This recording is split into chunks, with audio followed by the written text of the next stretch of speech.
Film की शुरुआत होती है उन 8 कैंडिडेट से जो एक जानी मानी कंपनी में एक बड़ी पोस्ट के फाइनल एग्जाम के लिए तैयार हो रहे होते हैं। सभी कैंडिडेट्स ने यहाँ तक पहुँचने के लिए कई सारे पड़ावों को पार किया था। वे सभी तैयार होकर एक बंद कमरे में जाते हैं और 1 से 8 के क्रम में अपनी अपनी सीट पर बैठ जाते हैं। वहाँ हर एक आदमी की टेबल पर एक क्वेश्चन पेपर और एक पेंसिल रखी होती है और साथ ही उनके सामने एक टाइमर लगा होता है। इतने में ही वहाँ एक हथियारबंद गार्ड आकर दरवाजे पर तैनात हो जाता है। अगले ही पल एक और आदमी कमरे के अंदर आता है। वो आदमी खुद के बारे में बताते हुए कहता है कि वो इस एग्जाम का इन्विजिलेटर यानी पर्यवेक्षक है। वो उन 8 कैंडिडेट्स की काबिलियत की दाद देते हुए कहता है कि कई हाईली क्वालिफाइड कैंडिडेट्स इस मुकाम तक पहुंचने में नाकाम रहे हैं, लेकिन यहां तक पहुंचने के बावजूद भी अगर वे लोग इस आखिरी पड़ाव को पार करने में नाकाम रहते हैं तो उन्हें भी बाकियों की तरह अपने घर वापस जाना होगा।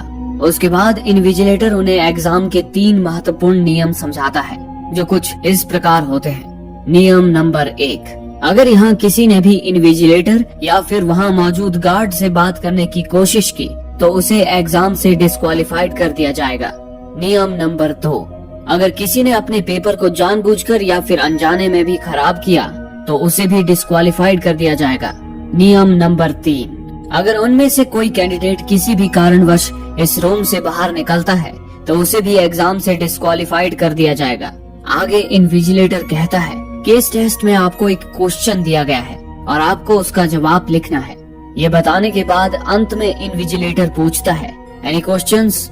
इस पर कोई कुछ नहीं कहता। इसके बाद इन्विजिलेटर घड़ी पर 80 मिनट का टाइमर सेट करके वहाँ से चला जाता है। पर कैंडिडेट्स अब अपने पेपर को पलटकर देखते हैं तो उनकी आंखें चौंधिया जाती हैं, क्योंकि उनके पेपर बिल्कुल कोरे होते हैं। उन्हें समझ ही नहीं आ रहा होता है कि आखिर क्वेश्चन है तो है कहाँ। तभी एक एशियन लड़की मन ही मन ये अंदाजा लगा लेती है कि शायद क्वेश्चन ये होगा कि वो ये जॉब क्यों डिजर्व करती है। ये सोचकर वो लड़की लिखने लगती है कि मुझे यकीन है मैं इस जॉब के लिए लायक हूँ, क्योंकि उस लड़की ने सिर्फ इतना ही लिखा होता है कि तभी एक कैमरा उसके पेपर पर फोकस करता है और गार्ड को एक सिग्नल मिल जाता है कि वो लड़की डिस्क्वालिफाइड हो गई है, क्योंकि उसने पेपर पर गलत जवाब लिख उसे खराब कर दिया है। जिसके बाद वो गार्ड उस लड़की को खींचता हुआ उसे धक्के मारकर रूम से बाहर निकाल देता है। ये देखकर उस रूम में बैठे बाकी कैंडिडेट्स की टेंशन बढ़ जाती है। उन्हें समझ आ जाता है कि बिना क्वेश्चन जाने आंसर लिखने का क्या नतीजा होगा। तो आखिर क्वेश्चन क्या है, वे सभी सोच में पड़ जाते हैं। इसी टेंशन के बीच एक आदमी अपने दिमाग के घोड़े दौड़ाता है और अपने बगल में बैठे एक दूसरे आदमी से फुसफुसाकर कहता है कि इन्विजिलेटर के मुताबिक यहाँ हमें सिर्फ उन्हीं नियमों का पालन करना है जो इन्विजिलेटर ने बताए थे। उसने हमें एक दूसरे से बात करने पर तो बिल्कुल भी मना नहीं किया था। उस आदमी की ये बात बिल्कुल सच होती है, क्योंकि उन्हें बातें करते देखकर भी वो गार्ड टस से मस नहीं होता। अब उनके पास क्वेश्चन का पता लगाकर आंसर देने के लिए सिर्फ 74 मिनट का समय बचा था।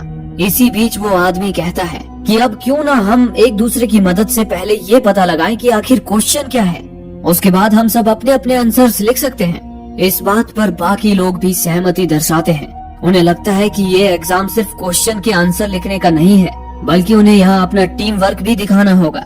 इसके बाद वो आदमी कहता है कि हाँ जरूर एक दूसरे का नाम न लेने का भी नियम होगा, और इसी वजह से उन्होंने क्वेश्चन पेपर पर किसी का नाम नहीं लिखा है।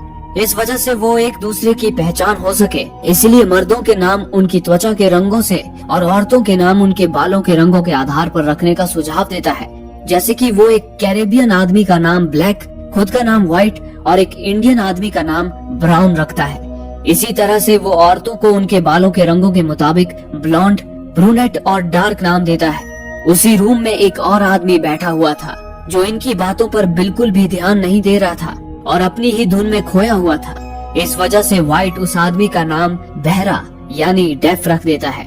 इसके बाद व्हाइट एकाएक अपनी सीट से उठ जाता है और ये साबित कर देता है कि यहाँ केवल इन्विजिलेटर के बताए हुए नियम ही लागू होते हैं। उन नियमों को ध्यान में रखते हुए वे लोग जो चाहे वो कर सकते हैं। अब बात आती है क्वेश्चन का पता लगाने की।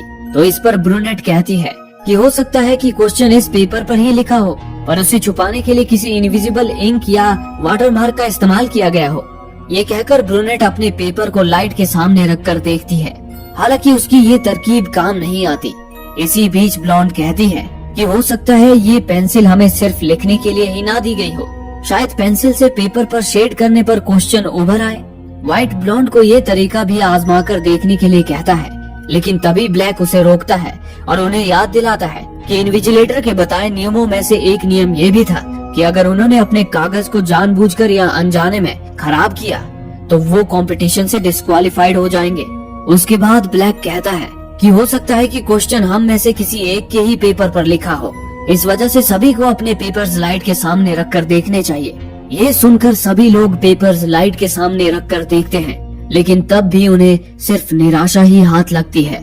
यहाँ डेफ अब भी उन लोगों का साथ नहीं दे रहा होता है। ये देख व्हाइट जबरदस्ती उसका पेपर लेकर उसे भी लाइट पर चेक करता है, लेकिन उसके पेपर पर भी उसे कुछ नहीं मिलता।